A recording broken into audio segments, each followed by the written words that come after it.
अयोध्या नगरी के राजा दशरथ। राजा की 3 रानियां थी, कौशल्या, कैकई और सुमित्रा।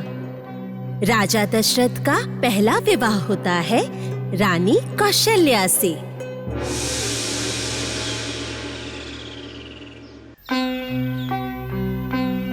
हाँ महाराज दशरथ, कौशल राज उनकी रूपवती पुत्री कौशल्या के लिए एकमात्र आपको ही योग्य समझते हैं। अब अगर आप इस प्रस्ताव को मान लेते हैं तो फिर कौशल और अयोध्या एक रिश्ते में बंध जाएंगे। और वैसे भी हमारी राजकुमारी कौशल्या के रूप की तुलना किसी से नहीं किया जा सकता। ऐसी रूपवती कन्या आपको और कहीं नहीं मिलेगी महाराज। यदि आपकी आज्ञा हो तो कोई शुभ मुहूर्त देखकर हम ये विवाह संपन्न कर सकते हैं। महामंत्री, ये तो अति उत्तम प्रस्ताव है महाराज। एक सुशील रानी के बिना इतना सुंदर राजमहल बिल्कुल खाली सा लगता है। महामंत्री, आप मेरे पितृ तुल्य हैं। अगर आपको लगता है कि इस रिश्ते से कौशल और अयोध्या में एक अच्छा रिश्ता बनेगा तब मैं तैयार हूँ। ठीक है, आप लोग कौशल राज को जाकर बता दीजिए कि महाराज दशरथ इस विवाह के लिए तैयार हैं। साधु साधु साधु साधु। महाराज को मैं विवाह का आयोजन आरंभ करने के लिए कह देता हूँ। हाँ, हम खुशी खुशी अपने महाराज को लेकर बहुत जल्दी ही आप लोगों के राज्य में जाएंगे।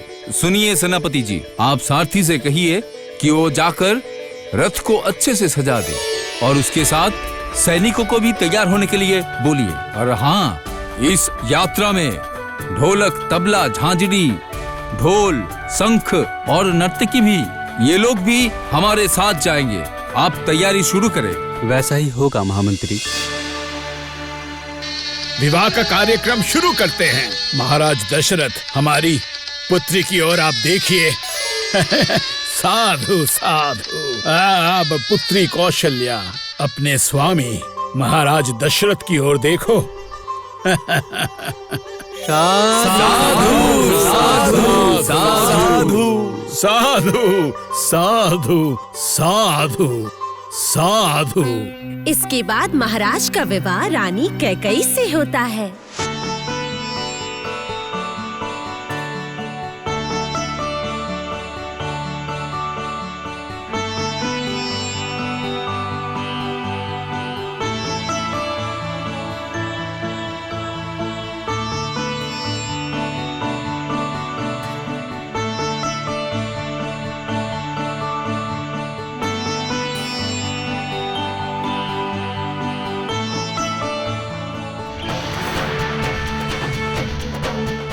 गिरिराज कन्या अपरूपा कैकई सबको निराश करके वरमाला पहनाती है राजा दशरथ को। राजकुमारी, ये है अयोध्या के राजा दशरथ। साधु साधु साधु साधु। महाराज का तीसरा विवाह होता है सिंघल की राजकुमारी सुमित्रा से। विवाह के बाद अयोध्या के राजा दशरथ अपनी तीनों रानियों के साथ अपना राजपाट चलाने लगे और हर वक्त तीनों के साथ ही रहते थे।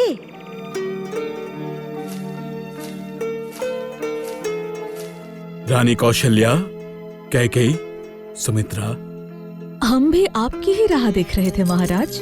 कैकई सही कह रही है महाराज। जब तक आप नहीं आएंगे हम खेल कैसे शुरू करेंगे? तुम तीनों को रानी बनाकर मैं सच में बहुत प्रसन्न हूँ। तुम तीनों रानी अयोध्या नगरी की शोभा हो।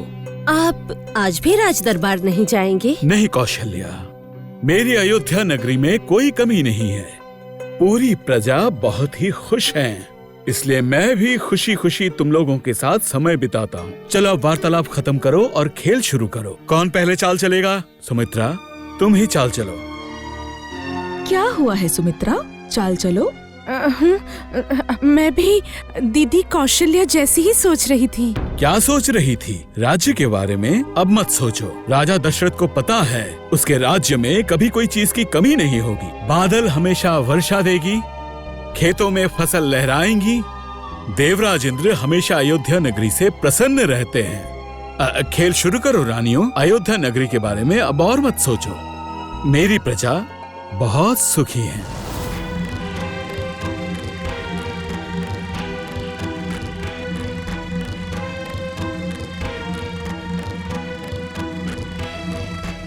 महाराज दशरथ को सच्चाई पता ही नहीं थी।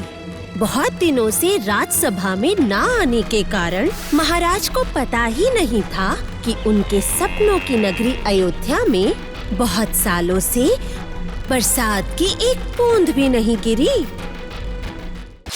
हे भगवान, अब हमारे प्राण नहीं बचेंगे। ऐसा क्यों हो रहा है? किसके श्राप के कारण हमारे अयोध्या में बारिश नहीं होती? हम अपनी तकलीफ के बारे में किसे बताएं? महाराज तो सभा में ही नहीं आते हैं। घोर पाप, घोर पाप। अपने पत्नी और बच्चों को मैं ठीक से भोजन भी नहीं करवा पा रहा हूँ। उनका कष्ट तो मैं देख ही नहीं पा रहा हूँ। हे वर्षा के देवता इंद्र, वर्षा दीजिए, वर्षा दीजिए, हमारी रक्षा कीजिए, हमारी रक्षा कीजिए, रक्षा कीजिए। स्वर्ग के देवताओं, हमारी पुकार क्या आप सुन नहीं पा रहे हैं? हे वर्षा के देवता इंद्र, वर्षा दीजिए, वर्षा दीजिए, हमारी रक्षा कीजिए, रक्षा कीजिए। हमारी पुकार क्या आप नहीं सुन पा रहे हैं? हे वर्षा के देवता इंद्र, वर्षा दीजिए, हमारी रक्षा कीजिए। स्वर्ग के देवताओं, हमारी पुकार क्या आप सुन नहीं पा रहे हैं? हे वर्षा के देवता देवराज इंद्र, क्या आप हमारा कष्ट नहीं देख पा रहे हैं? स्वर्ग के देवता, हमारी पुकार आप तक नहीं पहुंच रही है। हे वर्षा के देवता देवराज इंद्र, वर्षा दीजिए, वर्षा दीजिए, हमारी रक्षा कीजिए। हमारी पुकार आप तक नहीं पहुंच रही है। स्वर्ग के देवता, हमारी पुकार नहीं पा रहे हैं। नारायण नारायण, नारायण नारायण। पृथ्वी से ये रोने की पुकार क्यों आ रही है? नीचे जाके देखता हूँ। हमारी पुकार क्या आप सुन नहीं पा रहे हैं? हमारी पुकार क्या रक्षा कीजिए, रक्षा कीजिए। नारायण नारायण, ये क्या देख रहा हूँ मैं? अयोध्या नगरी में तो कहीं जल ही नहीं है। मिट्टी सूख गई है, नदी और तालाब के जल भी सूख गए हैं। नारायण नारायण, धरती लोक में जाकर देखता हूँ ये सब कैसे हुआ।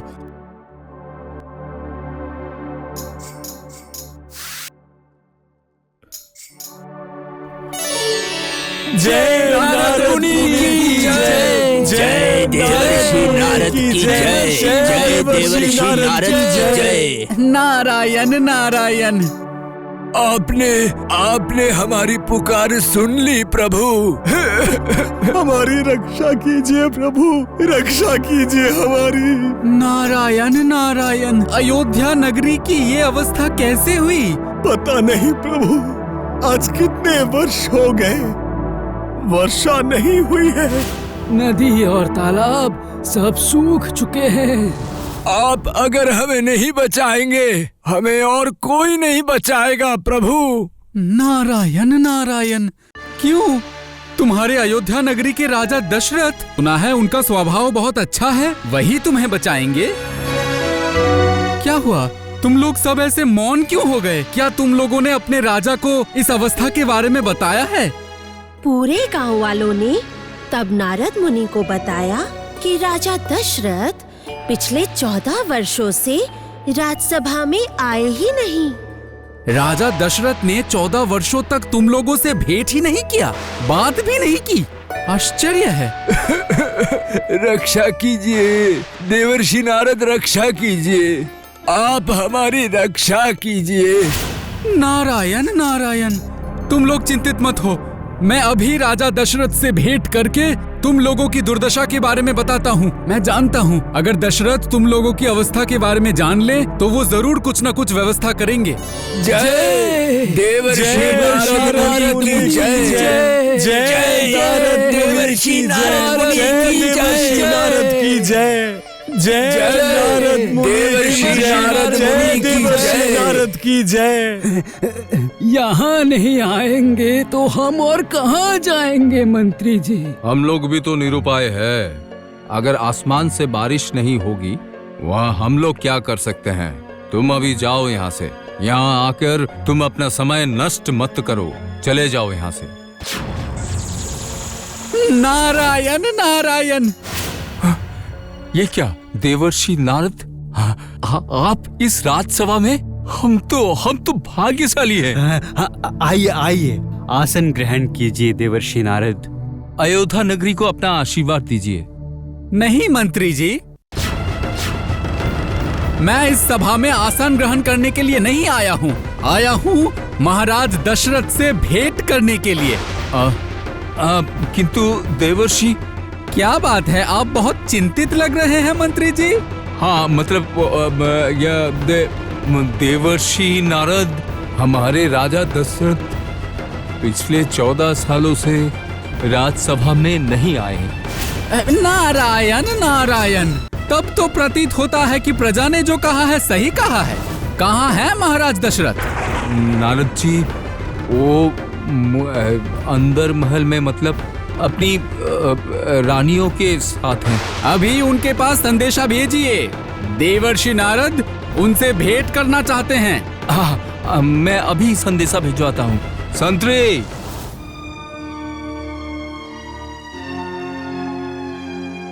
महाराज दशरथ के पास ये खबर ले गए संतरी। महाराज तब भी अपनी तीनों रानियां कौशल्या, कैकई और सुमित्रा के साथ वार्तालाप में मग्न थे। महाराज महाराज महाराज, क्या बात है संतरी? ऐसे समय में अभी तुम रानी महल क्यों आए हो? मंत्री जी ने खबर भेजा है कि आपको अभी राजसभा में जाना होगा। क्या? मंत्री जी का इतना साहस? वो मुझे आदेश दे रहे हैं राजसभा में जाने के लिए? महाराज देवर्षि नारद स्वर्ग से पधारे हैं आपसे भेंट करने के लिए। कौन? देवर्षि नारद? ठीक है, सभा को संदेशा भेजो, मैं जा रहा हूँ। जैसी आपकी आज्ञा महाराज। नारद मुनि, मेरे सभा में वो क्यों आए हैं? ये तो मेरा सौभाग्य है जो आप यहाँ आए हैं। नारायण नारायण, आपके राज्य में हाहाकार मचा है। प्रजा की पुकार क्या आप सुन नहीं पा रहे हैं महाराज दशरथ? मेरे प्रजा की पुकार? ये आप क्या कह रहे हैं? मेरी अयोध्या नगरी में तो कोई कष्ट नहीं है देवर्षि। प्रजा ने ही मुझे बताया कि आप 14 वर्षों से अपने सिंहासन पर विराजमान नहीं हुए। हाँ, मैं नहीं आता, ये बात तो सच है, लेकिन उससे तो प्रजा को कोई समस्या नहीं होनी चाहिए। मेघ नहीं है, राज्य में वर्षा नहीं होती कई वर्षों से। असंभव। नदी, तालाब, खेत सब पूरी तरह से सूख चुके हैं। प्रजा बिना खाए मर रहे हैं। स्वर्ण की अयोध्या में अब सिर्फ रोने का शोर सुनाई दे रहा है महाराज। नहीं नहीं, ये नहीं हो सकता। अगर अभी भी अपने राज्य पर, अपनी प्रजा पर आप ध्यान नहीं देंगे तो ये नगरी बहुत जल्द ही शमशान में बदल जाएगी महाराज। लेकिन वृष्टि के देवता इंद्र ने मेरे दादाजी को वचन दिया था कि अयोध्या नगरी में कभी सूखा नहीं पड़ेगा। नारायण नारायण, मैं मिथ्या भाषण नहीं देता हूँ महाराज दशरथ। अगर विश्वास नहीं है तो स्वयं नगरी में घूम के आइए, किस अवस्था में है आपकी प्रजा। नारायण नारायण। मेरी राज्य की ऐसी अवस्था है? नहीं नहीं, ये नहीं हो सकता। देवराज इंद्र वचन नहीं पूरा करेंगे, ये नहीं हो सकता। मंत्री जी। कहिए महाराज। सुनिए, मैं भेष बदलकर नगरी घूमने जाऊंगा। देवर्षि नारद ने इतनी बड़ी बात कही है, मुझे देखना ही होगा राज्य में क्या हो रहा है। आप इसका व्यवस्था कीजिए। जो आज्ञा महाराज। राजा दशरथ साधारण किसान के भेष में अयोध्या नगरी में घूम घूम कर देखने लगे। हे भगवान, हे भगवान, और कितने दिन बिना खाए जीना पड़ेगा। इससे अच्छा तो हमारी मृत्यु ही हो जाए।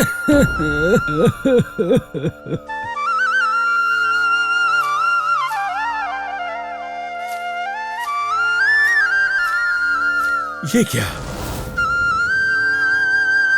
नहीं, मुझे विश्वास नहीं हो रहा कि ये कैसे हो गया।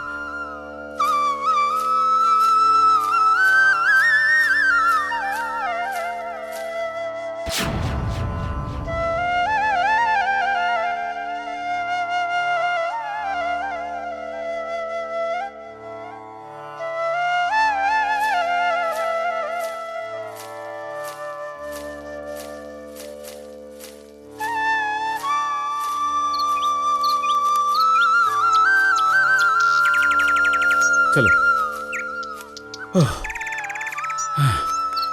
और चला नहीं जा रहा। प्यास के कारण गला सूख रहा है। वो उस बड़े पेड़ के नीचे अभी भी थोड़ी छाया है।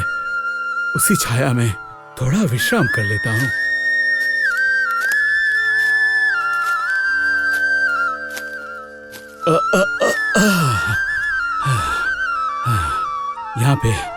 यहाँ पे थोड़ा विश्राम कर लेता हूँ। पूरे दिन इधर उधर घूमकर राजा दशरथ थक गए और पेड़ के नीचे बैठ गए। कब शाम से रात हो गई, राजा दशरथ को ये बात पता ही ना चली। उस पेड़ पर रहते थे एक बड़ा सा पक्षी और उसकी पत्नी। सूर्यास्त के बाद वो लोग आपस में बात करने लगे। क्या हुआ? क्या बात है? आज तो तुम बड़ी चुपचाप बैठी हो। रोज रोज इतने कोस दूर जाकर खाना इकट्ठा करने में बड़ा कष्ट होता है। कष्ट तो मुझे भी होता है, लेकिन क्या करें बताओ। हाँ? इतनी रात को कौन बात कर रहा है? ये राज्य काहे का राज्य है? कैसा राज्य है? जिस राज्य का राजा उसकी प्रजा को देखता ही नहीं, वो कोई राज्य है भला? चलो हम इस राज्य को छोड़कर कहीं दूर चले जाते हैं। ऐसा नहीं कहते हैं। क्यों ना बोलो? मनुष्य मर रहे हैं, पशु प्राणी और हम पक्षी भी सब मर रहे हैं। जो जीवित है वो भी अधमरे पड़े हैं। ये जीना भी कोई जीना है बोलो? अरे यहाँ तो दो पक्षियाँ बात कर रहे हैं। ये तुमने सही कहा। मैंने अपने बाप दादा के मुंह से सुना है। उनके समय में कोई भी कष्ट नहीं था। समय समय वर्षा होती थी, फसल होती थी। ऐसा कभी होगा ये तो मैंने भी नहीं सोचा था। तुमने सही कहा, परंतु और 2 दिन धैर्य रखो, फिर देखते हैं क्या किया जा सकता है। धैर्य कैसे रखूं? जिस देश का राजा 14 साल से सिंहासन पर ही नहीं बैठा, उस राज्य को भला कौन बचा सकता है? वो देखो उस तरफ। धीरे धीरे भोर हो रही है। थोड़ा सो लो। थोड़े ही देर में हमें दूसरे राज्य जाना होगा, भोजन की खोज में। आज मैं कहीं नहीं जाऊंगी। हट मत करो। सुनो पक्षियों, तुम लोग लड़ाई मत करो। कौन हो तुम? मैं ही राजा दशरथ हूँ। चलो, राजा को मैंने कितना भला बुरा सुना दिया। किसे पता था राजा हमारी बातें सुन लेंगे। चलो। नहीं, तुम लोग भयभीत मत हो। मैं तुम लोगों से क्रोधित नहीं हूँ। मैं वचन देता हूँ, इस दुर्दशा से प्रजाओं को मैं मुक्त करूँगा। सच में? क्या आप सत्य कह रहे हैं? हाँ, सच कह रहा हूँ। मैं अभी पोशाक बदल के स्वर्ग लोक जाता हूँ। जाकर देवराज इंद्र से प्रश्न पूछूंगा, ऐसा अन्याय उन्होंने क्यों किया। देवराज इंद्र, आप तैयार रहें।